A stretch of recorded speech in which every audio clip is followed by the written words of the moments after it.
Assalamualaikum warahmatullahi wabarakatuh. Semangat pagi. Semoga kita semua selalu sehat dan dalam lindungan Tuhan Yang Maha Esa. Tetap semangat walau belajar dari rumah dan tetap patuhi protokol kesehatan dimanapun kita berada. Baik anak ibu semua, kita kembali bertemu di pelajaran bahasa Indonesia dalam materi surat.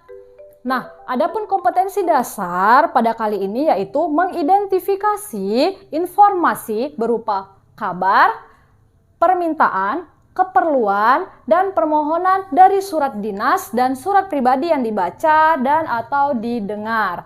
Oke, anak ibu semua, kita langsung saja ke materi kita yaitu surat.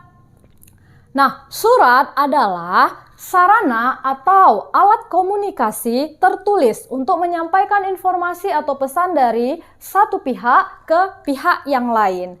Nah, tentu kita sudah sangat jarang menulis, apalagi menerima surat dalam bentuk tulisan. Kenapa? Karena seiring perkembangan zaman, surat itu sudah jarang kita lihat, sudah jarang kita temui, karena dia sudah tergantikan oleh sosial media misalnya. Kita lebih senang bermain WhatsApp, Telegram, Instagram, Facebook, dan lain sebagainya. Namun, kita tetap harus mempelajari surat dalam bentuk tertulis itu, nak. Kita harus tetap mempelajari dan memahami isi, ciri, dan struktur dari surat itu sendiri. Kenapa? Karena fungsi dari surat itu, nak. Jadi, surat itu memiliki beberapa fungsi. Yang pertama, fungsi surat yang pertama yaitu sebagai dokumentasi tertulis. Artinya surat itu bisa menjadi alat bukti yang sah.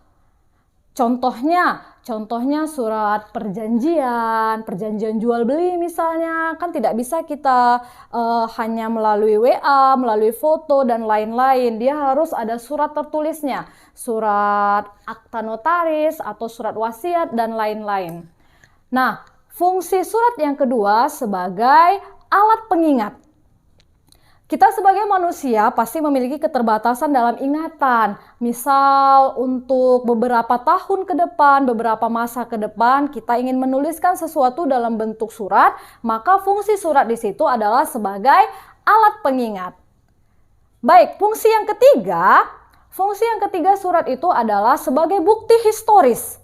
Mengapa dia dikatakan bukti historis? Yaitu surat sebagai bukti dari sejarah. Kita tahu Indonesia merdeka, kita tahu bagaimana sejarah Indonesia, itu kita bisa membaca dari surat yang sudah ada. Misal, Super Semar, surat perintah 11 Maret. Dari mana kita tahu isi surat perintah 11 Maret? Karena ada tulisan, karena ada surat yang tertulis, yang ditulis oleh pahlawan pada masa itu. Nah, fungsi surat yang keempat yaitu sebagai atau menjadi surat jaminan. Misalnya surat keterangan sehat, surat keterangan sakit, kita meminta sebuah surat dari puskesmas karena kita sakit tidak bisa pergi ke sekolah. Nah, surat keterangan sakit itu merupakan bukti tertulis, artinya surat itu sebagai jaminan.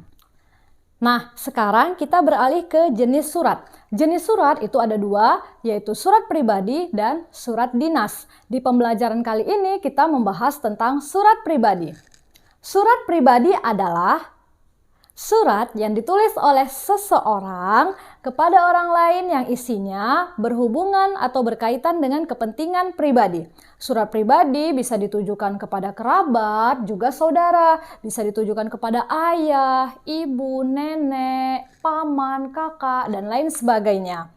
Nah, untuk menulis surat pribadi, kita harus mengetahui dan memahami ciri dan struktur dari surat pribadi itu sendiri. Apa itu cirinya? Ciri surat pribadi yang pertama, surat pribadi itu memiliki tanggal dan alamat surat, pembuka surat, isi surat, penutup, tanda tangan, dan salam penutup.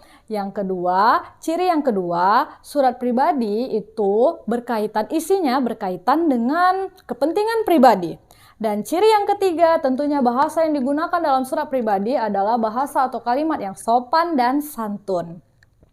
Baik, dari ciri tersebut kita beralih ke struktur. Perhatikan contoh surat pribadi berikut.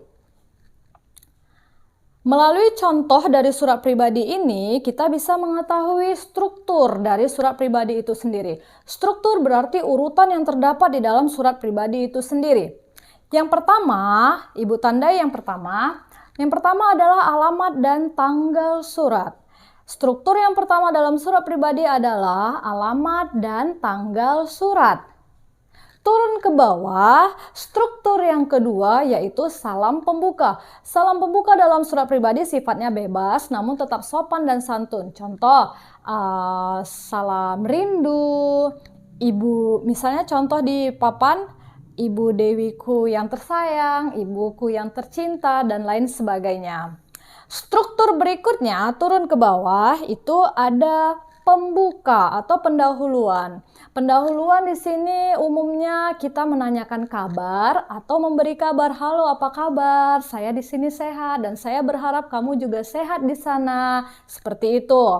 Nah, struktur berikutnya setelah kalimat pembuka atau pendahuluan turun ke bawah masuk ke isi surat. Isi surat berarti tujuan dari surat. Kita menulis surat itu untuk apa? Di sini contoh dari surat pribadi yang Ibu berikan ini, contohnya itu dia mengatakan bahwa dia si penulis surat rindu kepada ibu gurunya yang sudah tidak mengajar lagi di sekolahnya, rindu nasihatnya, rindu leluconnya, tawanya, dan lain sebagainya. Nah, struktur berikutnya itu adalah penutup. Penutup surat berarti kalimat penutup dari surat pribadi yang kita tulis. Di sini contohnya, semoga ibu senantiasa dalam lindungannya. Atau penutupnya semoga kita selalu sehat dan bahagia, juga lain sebagainya. Struktur berikutnya setelah penutup kita ke salam penutup. Setelah salam penutup, tanda tangan, bubuhi tanda tangan dan nama pengirimnya. Bubuhi tanda tangan dan nama pengirim. Baik, itulah struktur dari surat pribadi. Bagaimana anak ibu sampai di sini bisa paham dengan pembelajaran kita kali ini? Ibu harap kalian paham. Jika ada pertanyaan ataupun tanggapan, kita bisa diskusi seperti biasa melalui kolom komentar atau chat dari grup kita, grup WA kita seperti biasa. Nah, tugasnya tetap ada. Itu melalui Microsoft Office atau Bitly yang Ibu kirimkan kepada kalian. Demikian pembelajaran kita kali ini. Tetap semangat, selalu sehat untuk kita semua. Assalamualaikum warahmatullahi wabarakatuh. Semangat pagi.